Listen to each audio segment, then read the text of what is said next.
Hello Weaver, तुस देख रहे हो साडा यूट्यूब चैनल साहिल पंजाबी ऑफिशियल।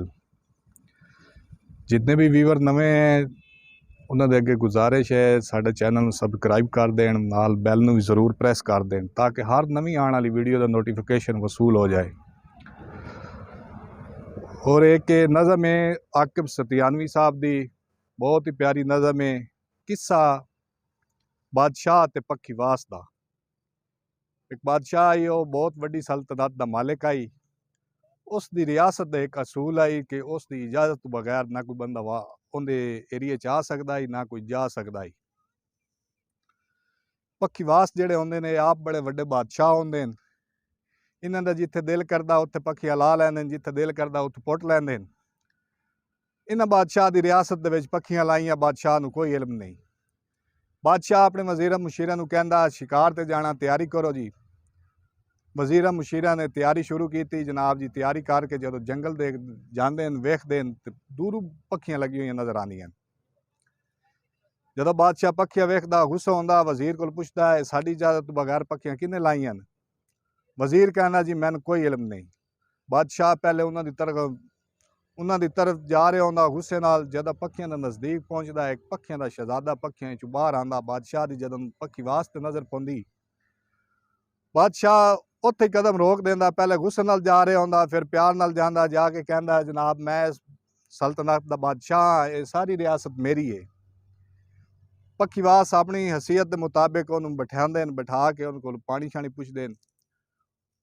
बादशाह जनाब जी उन्होंने पक्षीवास नूं कहंदा जनाब एक लड़का मैनू पसंद आ गया कि ये मैनू दे दिओ। वो मुख्तसर वो कहंदे जी असीं नहीं दे सकते।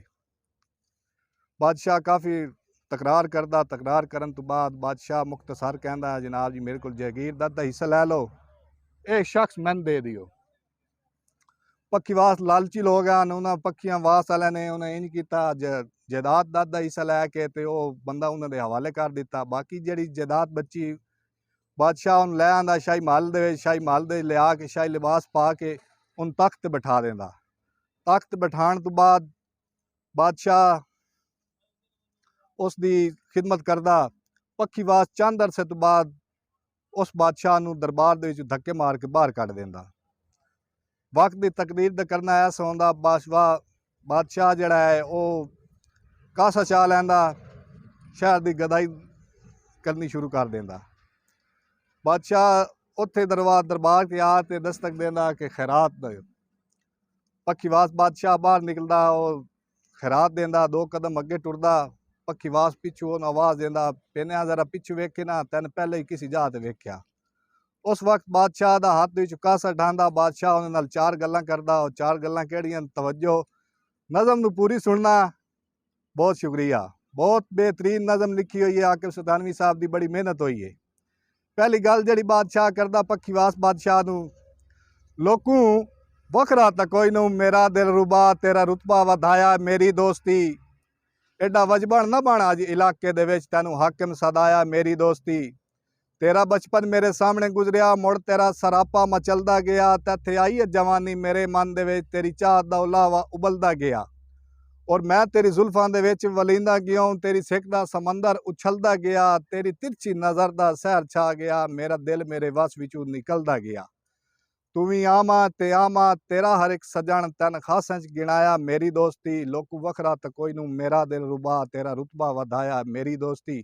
दूसरी गल जिहड़ी बादशाह कीती है, मैं तो तेरा तहफ़्फ़ुज़ करेंदा रहा हूँ, भावें दुश्मन दा तैन हम सलाह वेख्या। तेरी जाह ते मैं खुद नूं लुटैंदा रहा, हुंदा जद भी तैन मैं तबाह वेख्या। आख्या तो बस मैं तैनूं सजन आख्या, वेख्या तो तेरा मैं राह वेख्या। उस बशर दी सोचा नूं फा दे लिया, जिस बशर तन भैड़ी निगाह वेख्या। ये भी एहसान है जागदी रुसवाई ते, तन अज तक बचाया मेरी दोस्ती। लोकू वखरा तो कोई नूं, मेरा दिल रुबा तेरा रुतबा वधाया मेरी दोस्ती। तीसरी गल जिहड़ी बादशाह कीती है, कल महकूम हाँ केड़ा मजलूम हाँ, अज मगरूर सुल्तान बनया वदा है। कल तू पुश्ती दी खाका छड़ेंदा रहा, अज बख्तां दा आसमान बनया वदा है। और मैं तराशन तेरी आम हस्ती दे बुत, अज जमाने ते भगवान बनया वदा है। क्यों भुल गया यार, क्यों देना है सजावां, तन मुनसिफ सदाया मेरी दोस्ती, लोग वखरा तकोई नू मेरा दिल रुबा, तेरा रुतबा वधाया मेरी दोस्ती।